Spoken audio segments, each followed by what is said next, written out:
In a quiet town nestled in the mountains, 3 siblings, Maryam, Ahmad, and Barira, lived with their loving mother.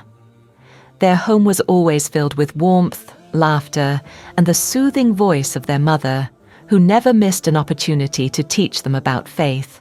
Say Bismillah before eating. Say Alhamdulillah when you are grateful. Say Ayatul Kursi before sleeping. It will protect you. Their mother's voice was a constant presence in their home, guiding them with love and care. But despite her reminders, the 3 siblings never truly paid attention. They would mumble the words half-heartedly or forget them altogether. To them, these du'as were just words, not something they needed to take seriously. They stayed busy with their games or phones, barely listening to their mother's reminders. One evening, their mother was called away to visit a sick relative. As she prepared to leave, she kissed each of them on the forehead and said, "I'll be back soon, inshallah. Remember to pray and read your du'as before bed." The children nodded, but as soon as the door closed behind her, they rushed back to playing. Ahmad was glued to his video game, Barira was busy coloring, and Maryam flipped through a book, her mind far from any bedtime du'as. The night deepened, and a sudden gust of wind rattled the windows. The air grew heavy, and then, boom! A deafening clap of thunder shook the entire house. The lights flickered before plunging the room into complete darkness. Barira shrieked and clutched Maryam's arm. "What if the roof falls?" she whimpered. Ahmad, trying to act brave, fumbled for his phone. But when he pressed the power button, nothing. The battery was dead. The 3 siblings sat frozen in the darkness, the storm roaring outside, their shadows flickering in the dim candlelight. Fear tightened around their hearts. Maryam's mind raced, and then, out of nowhere, her mother's voice echoed in her memory.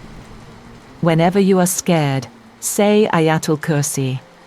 It will protect you." Her hands trembled, but she took a deep breath and whispered, "Allahu la ilaha illa huwa, al-hayyul qayyum." Her siblings turned to her, their eyes wide with fear. She repeated the words, and this time Ahmad and Barira joined in. Their voices started off shaky, but as they continued, their fear seemed to lessen. The more they recited, the more their hearts steadied. A strange peace settled in the room, like a warm embrace wrapping around them. The thunder still rumbled, and the wind still howled, but their fear had vanished. It felt as though an unseen shield was protecting them. Moments later, they heard the front door open. "Mama's home!" Ahmad shouted, and they all ran to greet her, nearly knocking her over in their rush to hug her.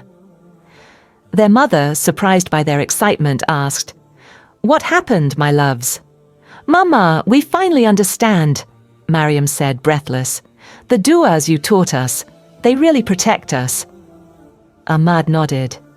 "When we were scared, we recited Ayatul Kursi, and it made us feel safe." Their mother smiled, her eyes glistening with gratitude. She knelt and held them close. "Du'as are not just words, my dears. They are your shield, your connection to Allah. Never forget them again." From that night on, Maryam, Ahmad, and Barira no longer mumbled their du'as or ignored their mother's reminders.